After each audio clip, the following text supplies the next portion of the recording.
Dear student, welcome to Advait education. मैं अंकित जैन। और अभी तक हम लोगों ने बात की थी वर्केबिलिटी ऑफ कंक्रीट पे, जिस पे हमने देखा था स्लम्प कॉन टेस्ट। हमने उसके बारे में डिफरेंट एस्पेक्ट्स के बारे में बात की थी। और आज हम फिर से एक और वर्केबिलिटी के टेस्ट पे बात करेंगे, जो है कॉम्पैक्शन फैक्टर टेस्ट।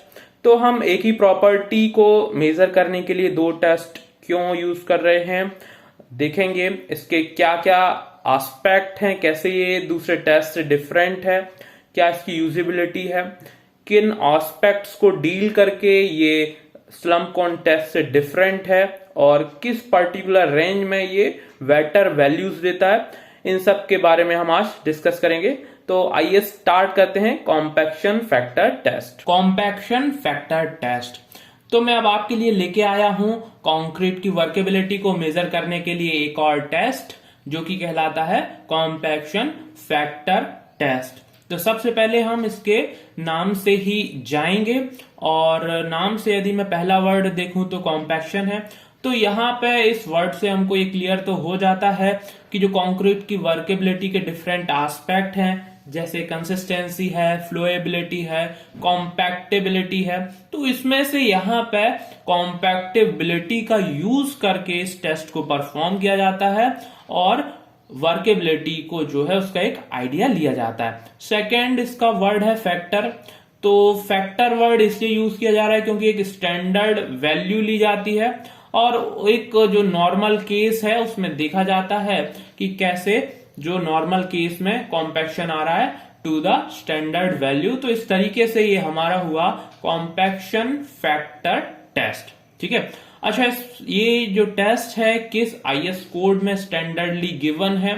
तो ये आईएस 1199 में गिवन है। स्लम्प कॉन टेस्ट भी इसी आईएस कोड में गिवन है। ठीक है ना। तो चलिए इस पूरे टेस्ट को मैं 4 पॉइंट्स में कवर करने वाला हूं।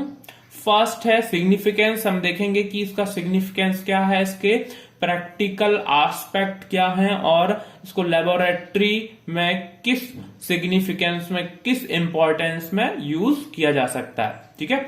सेकंड है डिस्क्रिप्शन ऑफ इक्विपमेंट।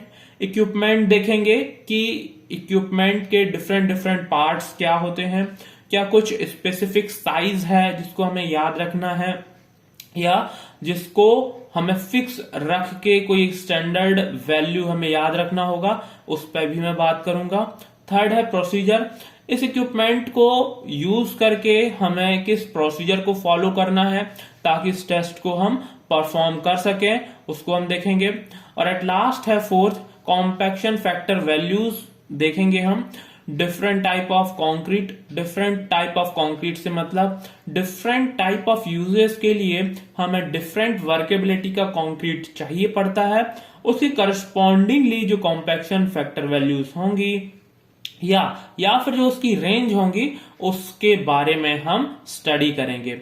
ये टेस्ट यदि मैं बात करूं तो एग्जाम के पॉइंट ऑफ व्यू से एक सिग्निफिकेंट क्वालिटी में, अमाउंट में इंपॉर्टेंट है। हमें इसको याद रखना चाहिए। इससे रिलेटेड क्वेश्चन डायरेक्टली इस पे आते हैं, और यदि इससे और स्लम्प कॉन टेस्ट से मिक्स क्वेश्चन भी आते रहते हैं। तो आइए स्टार्ट करते हैं कॉम्पैक्शन फैक्टर टेस्ट। सबसे पहले हम देखेंगे सिग्निफिकेंस। ठीक है। तो सिग्निफिकेंस फर्स्ट है कि जो हमने स्लम्प कॉन टेस्ट देखा था, जो स्लम्प कॉन टेस्ट जो होता था वो मीडियम वर्केबिलिटी के लिए यूज होता था, और एक हायर साइड में जो कंसिस्टेंसी होती है कंक्रीट की उसके लिए यूज होता था। पर यहां पे कॉम्पैक्शन फैक्टर टेस्ट की बात करूं तो ये जो टेस्ट है ये ज्यादा प्रिसाइज है, सेंसिटिव है। मतलब इसमें थोड़ा सा भी चेंज करने पे एक पैरामीटर का जो रिजल्ट है वो ज्यादा फ्लक्चुएट करते हैं। तो ये चीजों को बहुत ही प्रिसाइजली देखता है और बहुत सेंसिटिवली डिफरेंस क्रिएट कर सकता है। तो इसको लोअर वर्केबिलिटी के लिए यूज कर सकते हैं, जहां पे इसका परफॉर्मेंस अच्छा होगा। ठीक है। तो ये ज्यादा प्रिसाइज और सेंसिटिव होने के कारण इसको क्या कर सकते हैं, ये मीडियम और लो वर्केबिलिटी के लिए यूज होता है। ठीक है। तो ये एक बहुत इंपॉर्टेंट पॉइंट है। यदि इससे रिलेटेड, इस फैक्ट से रिलेटेड क्वेश्चंस भी आते रहते हैं। जो पॉइंट बी है कि कॉम्पैक्शन फैक्टर टेस्ट किसके लिए यूज होता है, तो compaction factor test medium and low workabilities के लिए यूज होता है। अब यहां पर एक बात और ध्यान रखने वाली है, वो ये कि क्या ये वेरी लो वर्केबिलिटी के लिए भी यूज होता है, तो नहीं। ये यदि कंक्रीट की वर्केबिलिटी वेरी लो है, वेरी लो से मतलब ये 0.7 या उससे भी कम है, ठीक है। यदि कॉम्पैक्शन फैक्टर की एक वैल्यू, अभी मैं ये कैसे आएगा मैं आपको बताऊंगा, तो अभी हम इतना समझते हैं कि यदि वेरी लो वर्केबिलिटी है, बहुत ही कम कंसिस्टेंसी है, तब इसका यूज नहीं कर सकते, ठीक है ना, तब इसका यूज नहीं कर सकते हैं। तो ये बात हमको ध्यान रखना चाहिए। और पॉइंट बी में हम क्या याद रखेंगे, मीडियम एंड लो वर्केबिलिटी के लिए इसको यूज कर सकते हैं या किया जाता है। पॉइंट बी से रिलेटेड क्वेश्चंस आते रहते हैं, ये भी हम ध्यान रखेंगे। ठीक, अब मैं थर्ड पॉइंट पे आता हूं कि इसको लेबोरेटरी में यूज किया जाता है। तो ज्यादातर इसको लेबोरेटरी में ही यूज किया जाता है। फील्ड पे इसका उतना फ्रीक्वेंट यूज हमको देखने को नहीं मिलता है, ठीक है ना, फील्ड पे उतना फ्रीक्वेंट यूज हमें नहीं देखने को मिलता है। तो जनरली ये ज्यादातर लेबोरेटरी में यूज होता है और रिसर्च पर्पस के लिए यूज होता है, ठीक है। और फील्ड पे भी इसको यूज किया जा सकता है। जनरली इसका एक बहुत बड़ा रीजन है कि इसको फील्ड पे यूज क्यों नहीं किया जाता है। जनरली फील्ड पे जो कंडीशंस अवेलेबल होती हैं, उसमें जो कंक्रीट होता है वो मीडियम और हाई वर्केबिलिटी का होता है, जिसके लिए ये उतना सूटेबल नहीं है। यदि मीडियम है, मीडियम में तो ये इजीली मेजर कर लेगा, पर हाई वर्केबिलिटी के लिए ये उतना ज्यादा इसको अच्छा नहीं माना जाता या इसके लिए ज्यादातर यूज नहीं किया जाता है। तो ये उस केस में ये वहां पे एप्लीकेबल नहीं हो पाता है। एप्लीकेबल नहीं हो पाने के कारण ये इसका फील्ड यूज उतना दिखता नहीं है। पर लो वर्केबिलिटी के केसेस में जहां पे हमको रिसर्च वर्क करने हो, वहां पे लेबोरेटरी में इसका बहुत ही अच्छे तरीके से यूज होता है और ये उस केस में बहुत ही ज्यादा सिग्निफिकेंट है, ठीक है ना। तो ये चीज हम याद रखेंगे। यहाँ पे एक और मैं नोट में आपको बात बताना चाहूंगा, जो सेकेंड पॉइंट है कि जो कॉम्पैक्शन फैक्टर ऑफ कॉन्क्रीट है वो कहां से कहां तक ज्यादा सुटेबल है, ठीक है। तो अभी हम जस्ट इस एक वैल्यू को देख ले रहे हैं। जब हम इस पूरे चीज को डिफाइन कर लेंगे तब हम इस चीज पे एक बार फिर से आएंगे और बात करेंगे कि ये क्या वैल्यू है, इस वैल्यू का क्या इंपॉर्टेंस है, ठीक है। तो ये अभी हम बस जस्ट ऐसा ही ध्यान रखेंगे कि जो कॉम्पैक्शन फैक्टर टेस्ट है वो कॉम्पैक्शन फैक्टर वैल्यूज 0.7 से 0.95 के बीच बहुत ही सुपीरियर रिजल्ट शो करता है, ठीक है ना, बहुत ही सुपीरियर रिजल्ट शो करता है। तो हमें इस चीज को ध्यान रखना है। नेक्स्ट हम देखते हैं, अगला हम देखेंगे डिस्क्रिप्शन ऑफ इक्विपमेंट। तो जो इक्विपमेंट है वो होता कैसा है, इसके बारे में हम बात करेंगे। तो जनरली इसमें एक वर्टिकल सपोर्ट होता है, कुछ इस वे में जो आपको दिख रहा है, यहाँ पे मैं आपको डार्क करके दिखा रहा हूं, कुछ इस तरीके का सपोर्ट होता है, ठीक है। तो ये सपोर्ट क्या करता है, ये सपोर्ट अपने सहारे से दो हॉपर को माउंट करने की फिजिबिलिटी प्रोवाइड करता है, ठीक है। कौन कौन सा होगा, एक होगा कॉनिकल हॉपर जो अपर हॉपर कहलाएगा, ठीक है, ये वाला, ठीक। सेकंड होगा लोअर हॉपर, ये वाला हॉपर, ठीक है। तो लोअर हॉपर इस तरीके से दो हॉपर्स होंगे, ठीक। अब इसके नीचे साइड में ऊपर से ये दोनों हॉपर्स क्या होंगे, ओपन रहेंगे, खाली रहेंगे, इसमें कोई जो है क्लोजिंग या ढक्कन नहीं लगा हुआ होगा, तो ये यहां से खाली रहेगा। और ये लोअर हॉपर में भी ऊपर कोई भी क्लोजिंग नहीं होगी, कोई ढक्कन नहीं होगा, ये भी क्या रहेगा, खाली ही रहेगा। बट ये जो बॉटम पार्ट है उसमें क्या रहेंगे, ये एक ढक्कन रहेगा, एक डोर रहेगा, जिसको क्या बोला जाता है, जिसको बोला जाता है ट्रैप डोर, जिसको बोला जाता है ट्रैप डोर। ये दोनों हॉपर्स में रहेंगे, ठीक है। इस चीज को हमें याद रखना है, ठीक है।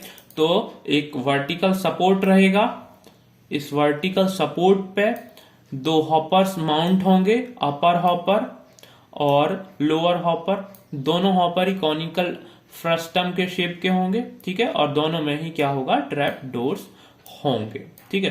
ट्रैप डोर्स को जब हम चाहें अपनी इच्छा से बंद कर सकते हैं, जब चाहे सूटेबली खोल सकते हैं, तो ये हमको फैसिलिटी यहां पे मिलने वाली है, ठीक है ना। अब नेक्स्ट हम देखते हैं कि क्या इसका साइज सेम रहता है, जो अपर हॉपर है लोअर हॉपर है, ठीक है। तो इसका साइज सेम नहीं होता है। यहां पे ध्यान से देखें तो जो अपर हॉपर है उसका साइज जो है थोड़ा बड़ा होता है, और लोअर हॉपर है उसका साइज क्या होता है, थोड़ा सा कम होता है।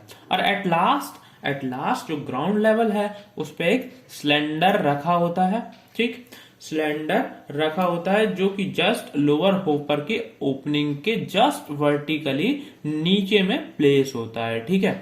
तो इस तरीके से हमारे पास इतना पूरा इक्विपमेंट रहेगा।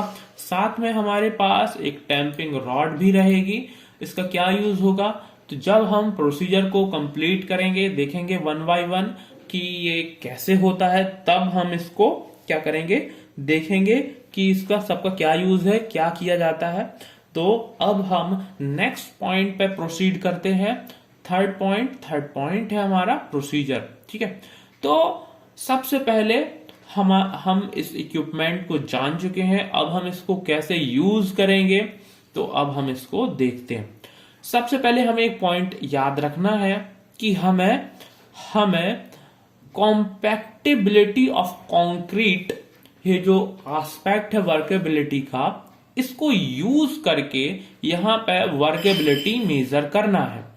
तो ये कैसे हो सकती है, तो जनरली कॉम्पैक्टिबिलिटी ऑफ कंक्रीट क्या होता है कि एक वॉल्यूम में या एक स्पेस में कंक्रीट की कितनी एबिलिटी है, कितनी योग्यता है कि वो अपने आप ही उस स्पेस को बिना वॉइड्स के कंप्लीटली फिल कर सके, ठीक है। तो यहां पे हम इस चीज को, किसी रैंडम सैंपल को कैसे अचीव करते हैं इसमें, तो उसको देखेंगे, ठीक है। तो मैं आपको एक जनरल आइडिया बता देता हूं, फिर हम स्टेप्स फॉलो करेंगे, ठीक है ना। तो सबसे पहले मैं आपको बताता हूं कि हम कौन कौन से स्टेप्स करेंगे।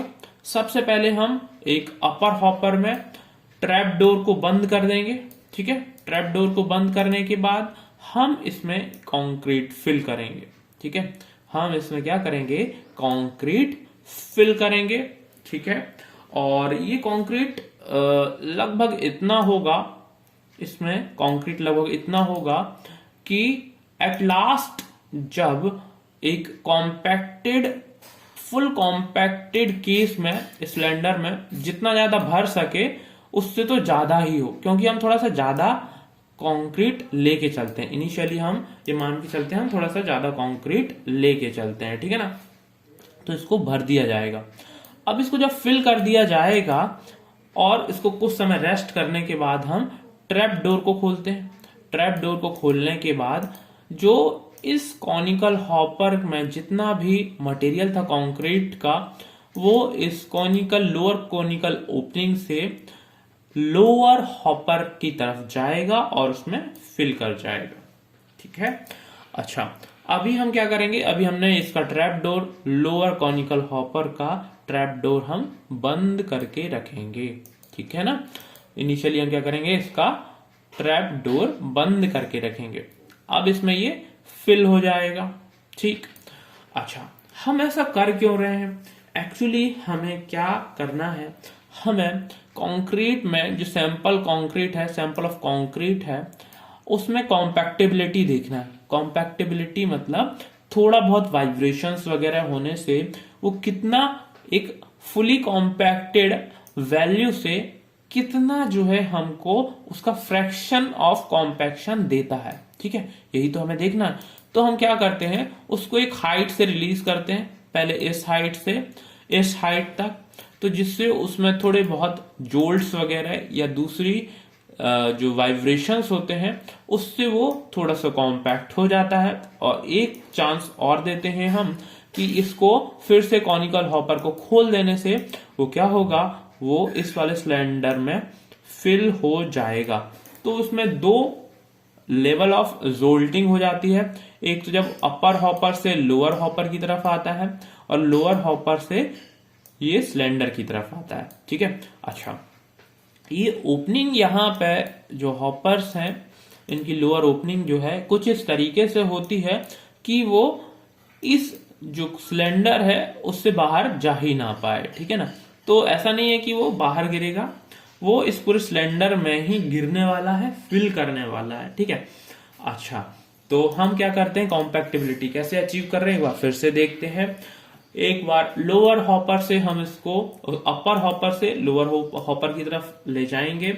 उस केस में लोअर हॉपर का हम ट्रैप डोर बंद रखेंगे, जिससे इसमें हमको एक जोल्टिंग मिलेगी, थोड़ा कॉम्पैक्शन होगा। ठीक है, और फिर से हम क्या करेंगे, लोअर हॉपर का ट्रैप डोर खोलेंगे, ओपन करेंगे और सिलेंडर में इसको फिजिबल करेंगे फिल करने के लिए। ठीक है, तो इस तरीके से हमें एक पार्शली कॉम्पैक्टेड कंक्रीट मिल जाएगा।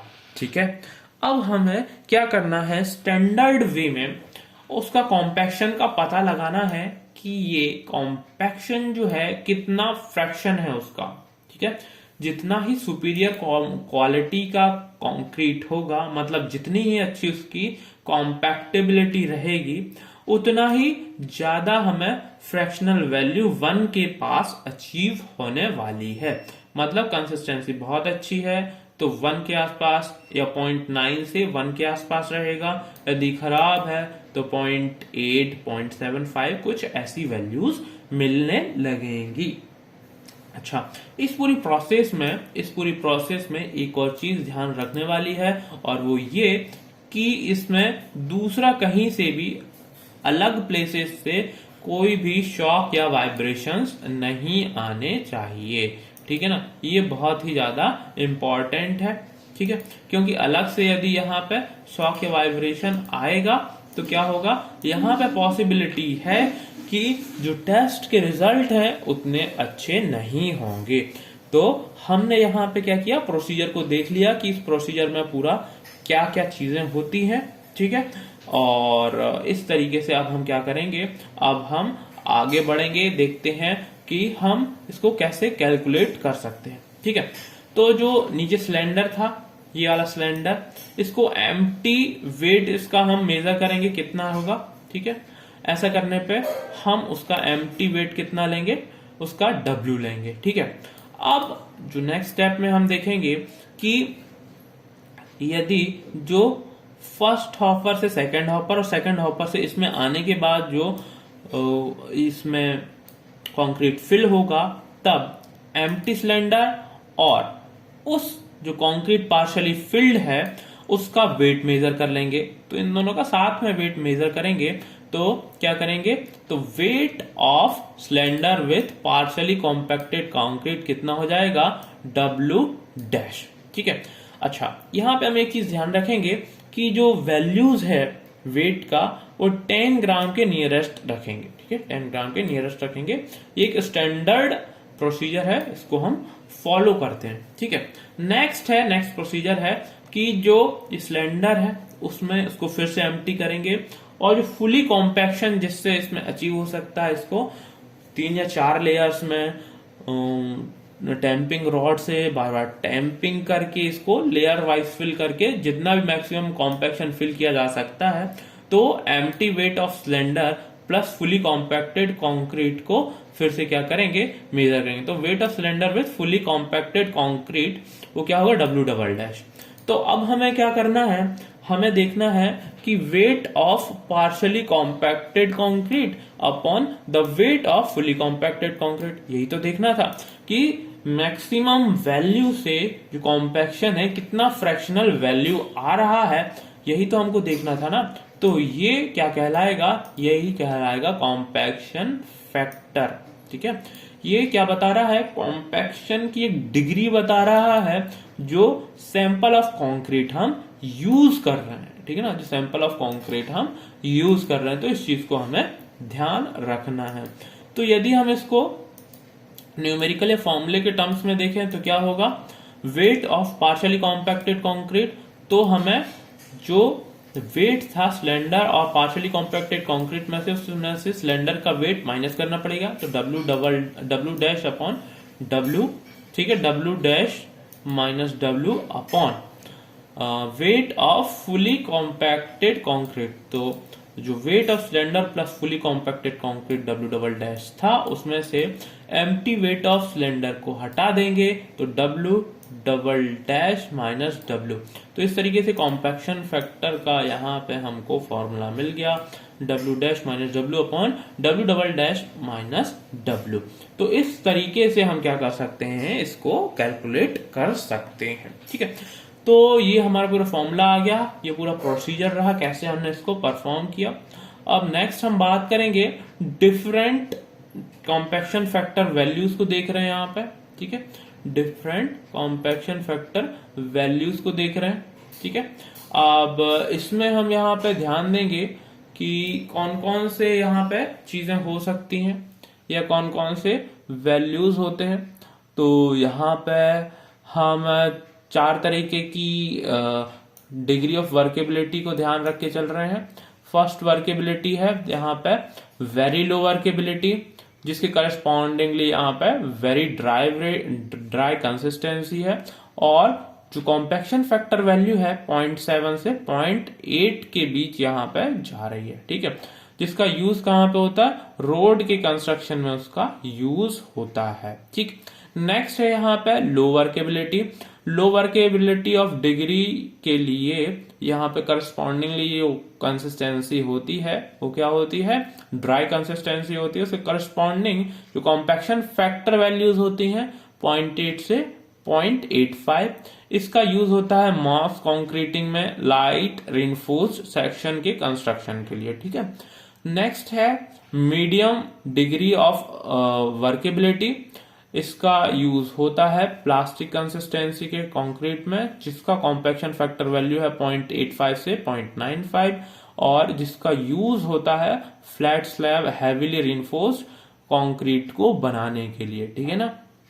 नेक्स्ट है हाई डिग्री ऑफ वर्केबिलिटी, जिसमें कंसिस्टेंसी होती है सेमी फ्लूइड कंसिस्टेंसी होती है, और कॉम्पैक्शन फैक्टर वैल्यू होती है 0.95 से 1। इसको आरसीसी विद कंजेस्टेड रिइंफोर्समेंट जहां पर भी होता है वहां इसको यूज किया जाता है। तो अब यहाँ पे हमने समझ लिया है कि कौन कौन से वैल्यूज जो है यहाँ पे होते हैं, कॉम्पैक्शन फैक्टर कैसे निकाला जाता है।